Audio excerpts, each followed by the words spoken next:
What's up, everybody? This is Sunko, the Korean Bro. Today is 2022, November 22nd. And normally, we start our live with economic calendar, but we have event on 23rd, which is tomorrow. We don't have any event today, so we're going to skip that, and instead we'll look at articles right away. First, the website that I'm going to look at is motleyfool.com. Let's get right to it. Okay. Two e-commerce stocks you can buy and hold for the next decade. Lucid the biting off more than you can chew.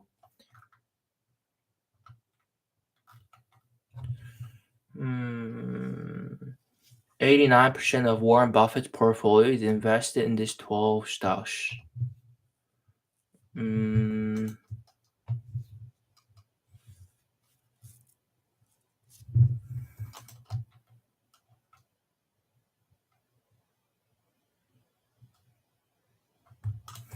Okay, let me read 4 articles first from the motleyfool.com. Two e-commerce stocks you can buy and hold for the next decade. While many investors shy away from growth-oriented stocks right now, great businesses with strong tailwinds for future returns are ripe for the picking. Amazon's recent whoosh have made catchy headlines, but a closer look is more revealing for investors. Shopify's platform remains a go-to solution for business owners around the world, which gives it an edge for long-term investors to consider.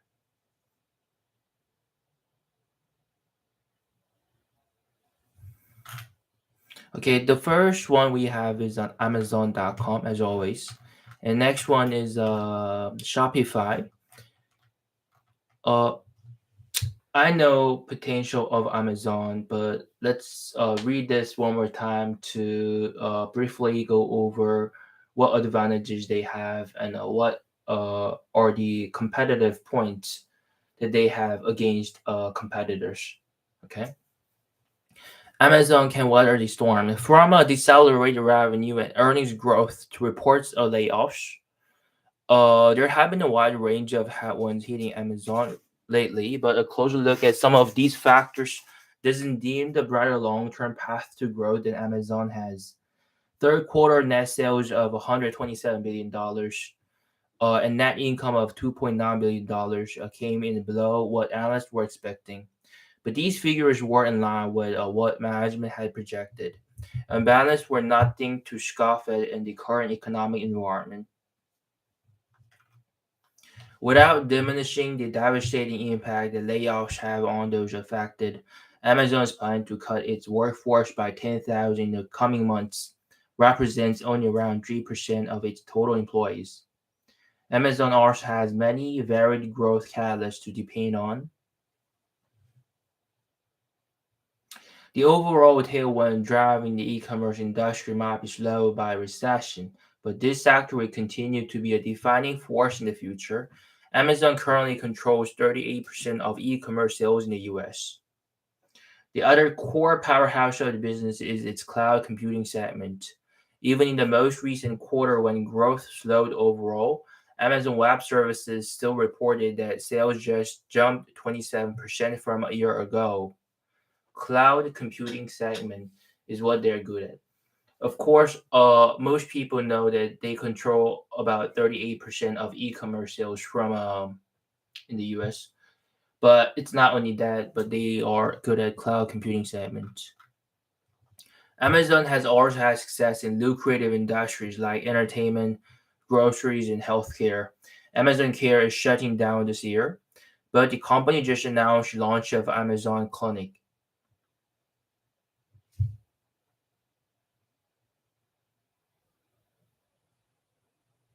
According to management, it will operate in 32 states and provide virtual care for more than 20 common health conditions such as allergies, acne, and hair loss.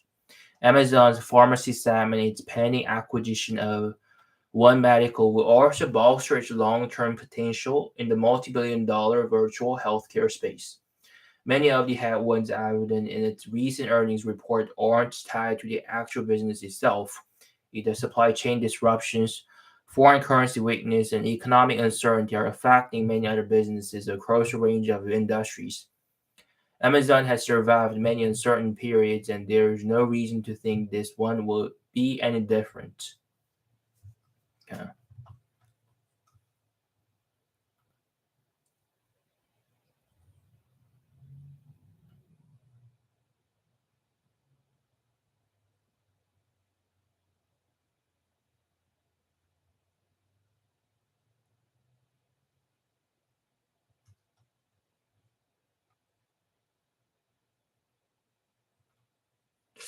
Okay, I get it. And let's go on to Shopify. Okay, Shopify still has plenty of long-term potential left. Hmm. Amazon's core advantage in global e-commerce is the fact that millions of buyers and sellers transact on its platform at a scale that few other companies reach. Hmm. But Shopify approaches it from a slightly different angle. Yeah. Well, Amazon is like the place where a lot of people gather. And this pool of people is so enormous that no such competitor can compete against them. But Shopify has a approaches it from a different angle. Okay, using Shopify, any person, no matter how much expensive they have, can start an online store from scratch. So Shopify, people can start their business mm, very easily. Merchants have all the tools to not only launch their brand but also source products, market their brand, connect with customers, and scale up. Shopify's $2.1 billion acquisition of fulfillment provider Deliver this past spring scared off some investors. The company's net losses have been increasing lately for a variety of reasons, including high operating costs in the current environment and downward volatility of its equity investments. But one of the few gaps in Shopify's business model have been the fact that while it made nearly every aspect of completing a transaction for merchants fairly straightforward, the most important step in the process, getting the products to customers, left something to be desired.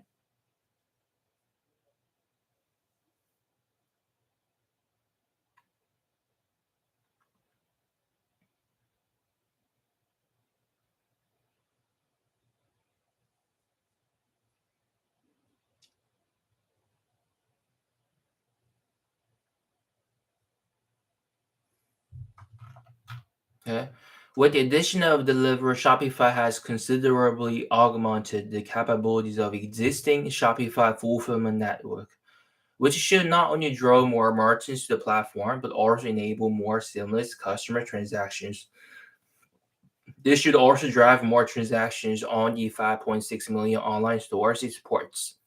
In the most recent quarter, revenue grew 22% from the year ago period, while its net loss shrunk considerably on a sequential basis from a 1.2 billion to 158 million. So recently, the company name the Deliver um, has been added to Shopify, and its acquisition um, will attract more customers because this acquisition can possibly have a stronger transaction between customers and company. And with that, revenue grew 22% from a year ago, and its net loss shrunk as well. So bear in mind the follows 57% revenue grow to $4.6 billion in the full year 2021.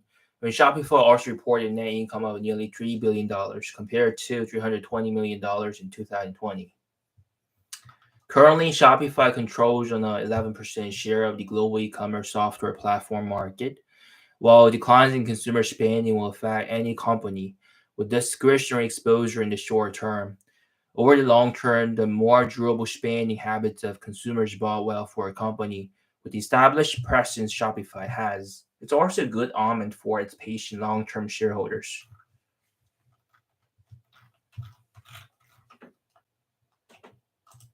Okay. Warren Buffett bought a lot of shares of TSMC. Hmm, yeah. Mm, okay, let's read this article. Growth stock valuations have tumbled to attractive levels for long-term investors.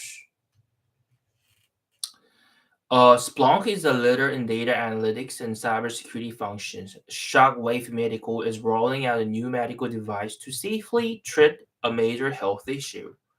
Long-term investors should consider the high upside of these growth stocks. Some high-quality stocks are too cheap to ignore following this year's bear market. Valuations are at the cheapest level in years, creating opportunities for great long-term returns. These two growth stocks have enormous potentials. As leaders in exciting industries, investors should consider adding them to their portfolio. We got Splunk. Splunk is a leader in the digital security analytics industry, sitting at the intersection of data analytics and cybersecurity. Splunk helps organizations monitor their software operations more efficiently and effectively. Splunk stock took a beating over the past year, as investors fled from a growth stocks with aggressive valuations.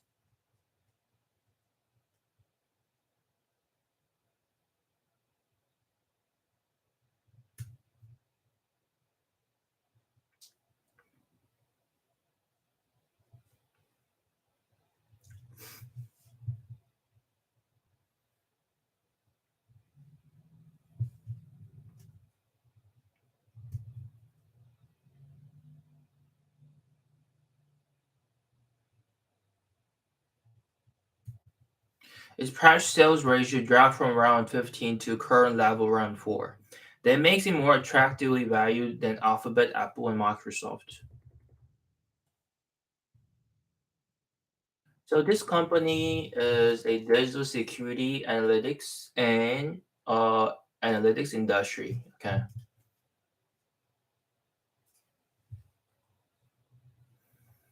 Organizations monitor their software operations more efficiently, effectively. Splunk is far less established than those tech giants, which makes it somewhat less stable. However, stability is often a trade-off with growth potential. Smaller companies usually haven't reached addressable market saturation, right? They can still have major revenue increase by layering in new features to upsell existing customers. That's exactly the case with Splunk. It's trading at a discount to some of the high-profile tech stocks, but it has further growth prospects. Despite slowing down slightly in recent quarters, Splunk still reported 32% sales growth in its most recent earnings release. Its cloud services segment, which has become the largest contributor to overall revenue, expanded roughly 60% in the second fiscal quarter. Splunk's fastest growing business unit is becoming the largest, which bodes well for sustained growth. Even better, this isn't a fledgling cash burning business. Splunk boasts over 700 customers with contracts of at least $1 million annually. It's forecasting net profits for the full year. It's producing hundreds of millions in free cash flow. Splunk's profit margins are relatively narrow as it invests for ongoing growth, but it's somewhat rare to find a profitable company that's expanding faster than 30%, especially in the current macroeconomic environment.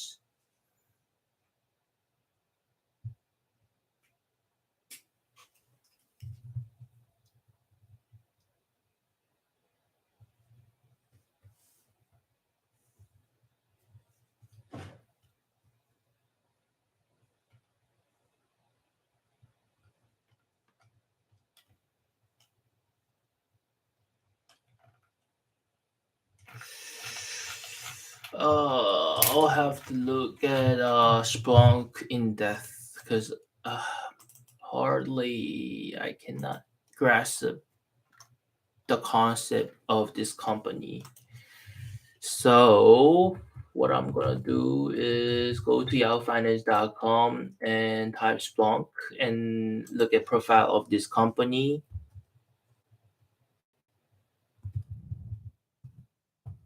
Splunk.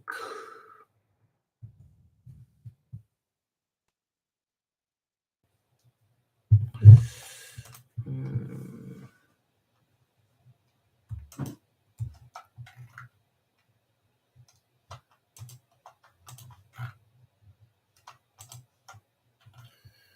7,000 employees are working in this company. The data platform, unified security and observability platform.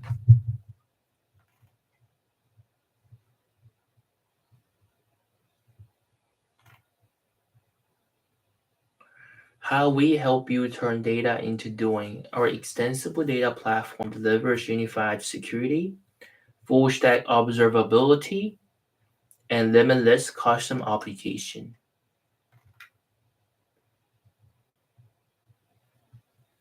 Innovation is imperative, and your systems need to be secure and resilient to get it right. Use your data to tackle your most important problems, define against threats, and discover game changing opportunities. Trusted by the world's leading organizations.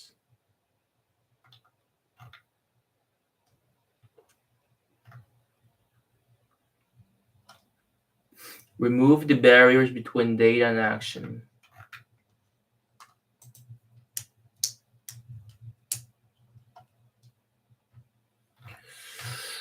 It's quite vague.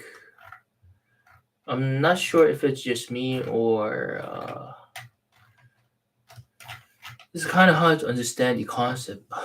The Splunk platform moves the barriers between data and action, empowering observability, IT, and security teams to ensure their organizations are secure, resilient, and innovative. Global company with over 7,500 employees, Splunkers have received over 1020 patents to date availability in 21 regions around the world and offers an open, extensible data platform to support to share data across in any environment so that all teams in an organization can get end-to-end visibility with context for every intersection and business process, but build a strong data foundation with Splunk.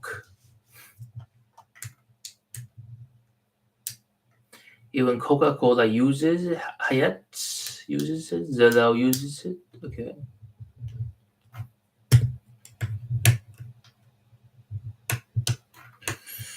Uh,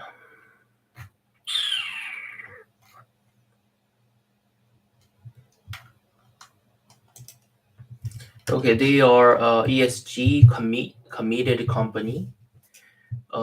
Here it says we are committed to conducting our business in ways that are principled, transparent, and accountable to our stakeholders. This year marks a milestone in Splunk's journey to provide more transparency into our ESG work.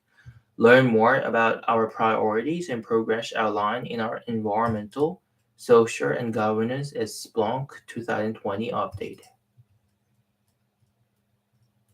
Yeah.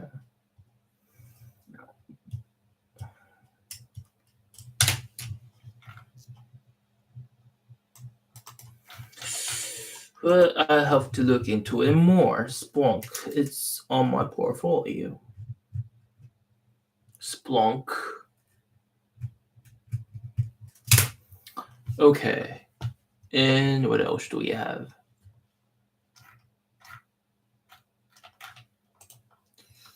Hmm.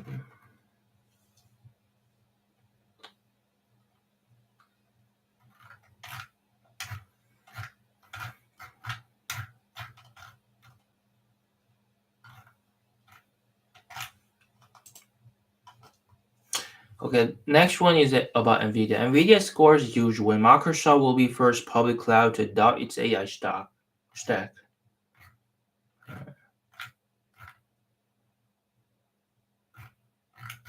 How high can NVIDIA data centers fly?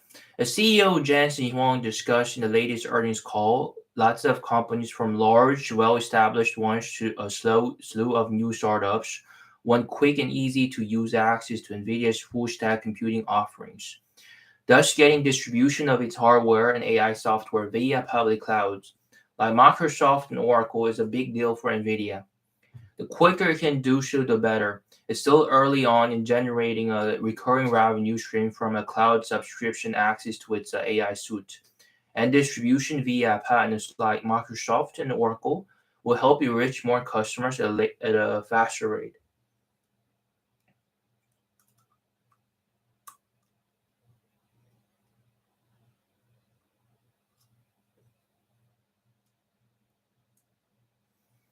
Even NVIDIA has a lot of competitors like AMD and Intel. Although they are some behind, they're a bit behind.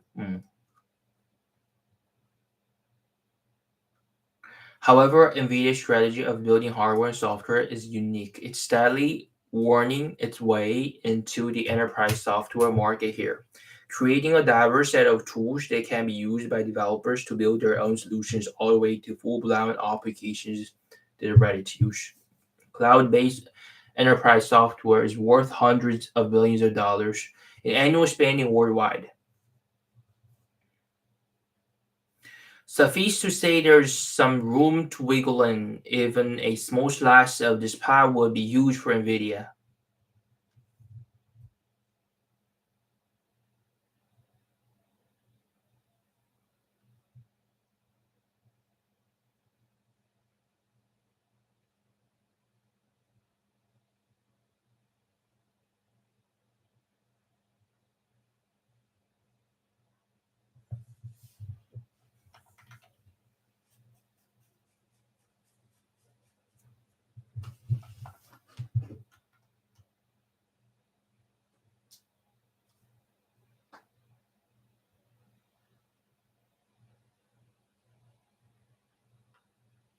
Hmm, Interesting.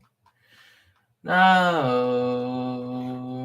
let's read some articles from Market Beat, and let's go over to Yahoo Finance. Okay, it's been like more than a month since I read articles from Yahoo Finance last time, so it's been more than a couple of days. Reality TV star Todd and Julie Crisley to be sentenced. What is it? Mhm.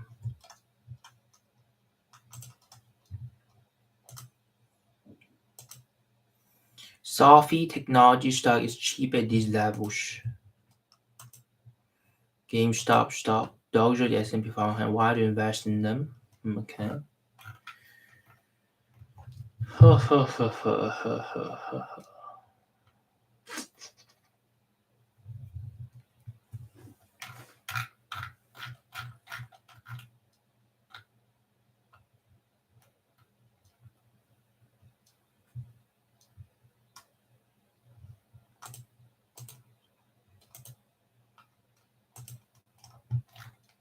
The bear market is now over, according to Goldman Sachs. Mm.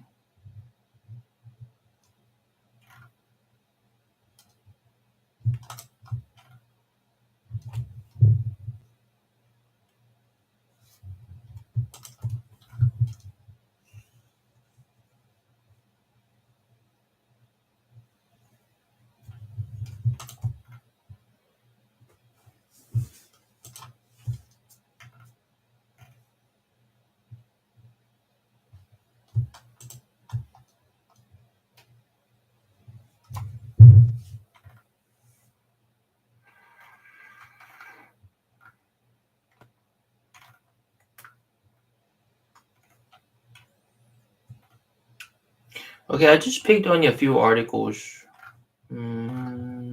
related to macroeconomic condition. Let's see first. Okay.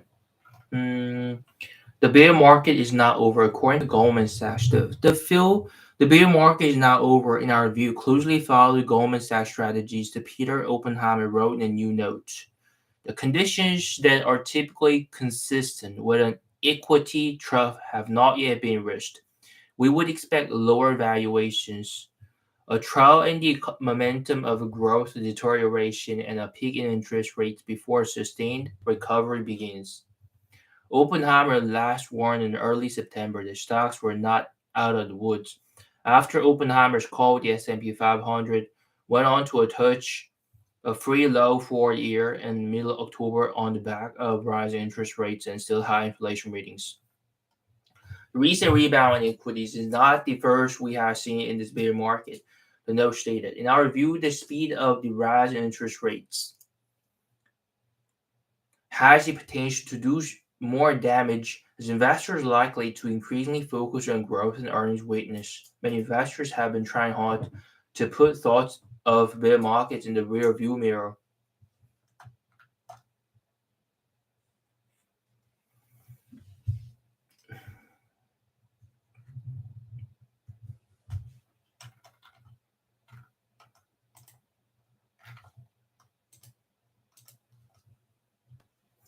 George Rose pulls the trigger on these two strong buy stocks. Okay.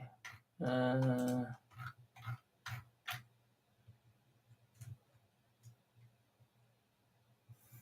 Booking Holdings, online travel company.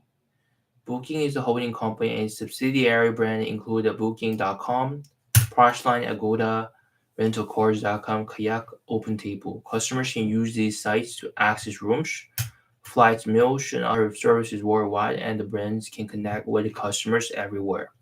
Services are offered in more than 40 languages and include over 6.6 million listings of homes, apartments, and other accommodations.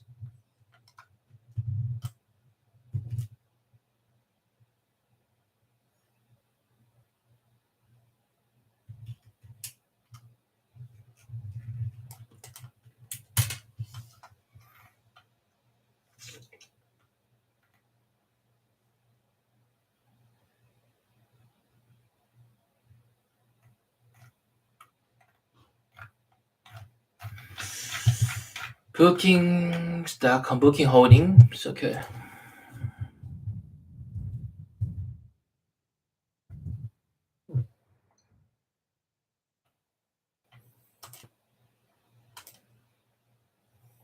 BookingHoldings.com, George Roche Pick, okay. I'll keep that in mind. Hmm. The next 4 weeks will be better. Jim Cramer sees reasons to be more positive in stocks and gives these two names his stamp of approval. MP Materials, uh, Icon PLC. Mm.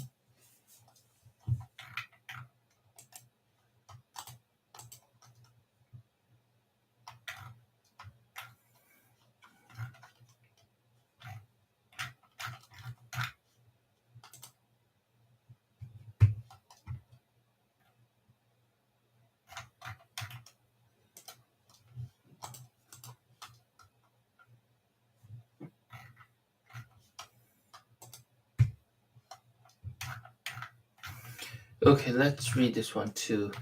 Goldman Sachs strategy said bear market will last in 2023. Mm.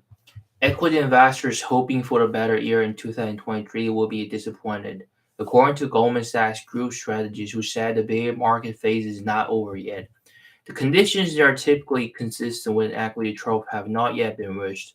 Strategists, including Peter Oppenheimer and Sharon Bell, wrote in a note on Monday.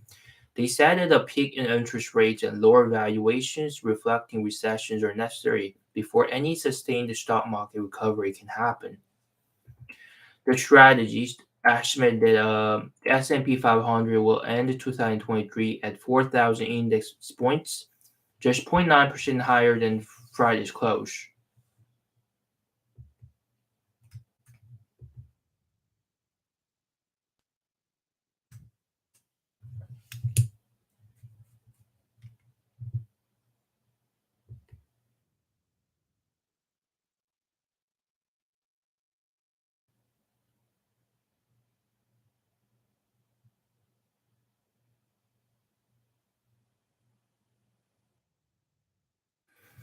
Hmm.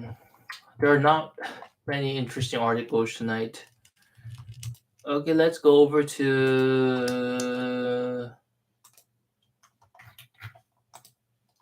this one. Okay. Here's why Sophie technology stock is cheap at this level. Sophie Banking charted how it grew deposits by 86% to $5 billion in quarter three of 2022. The company seeks to capture generational customers, starting with Gen Z college students with student loans. Student loan moratorium ends on January 1st, 2023, enabling loan repayment to resume to the company. Sophie is one-stop shop for banking and financial services as a student loans pool and college students who cross-sell financial products.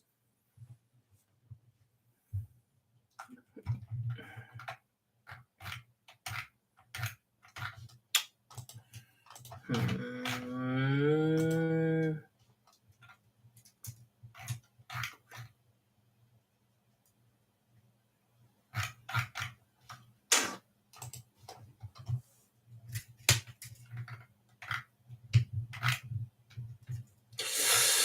Okay, this is it for today. It's getting a bit late, so I'm left this a lot earlier than usual. Okay, I'm gonna see you tomorrow. Okay, bye bye.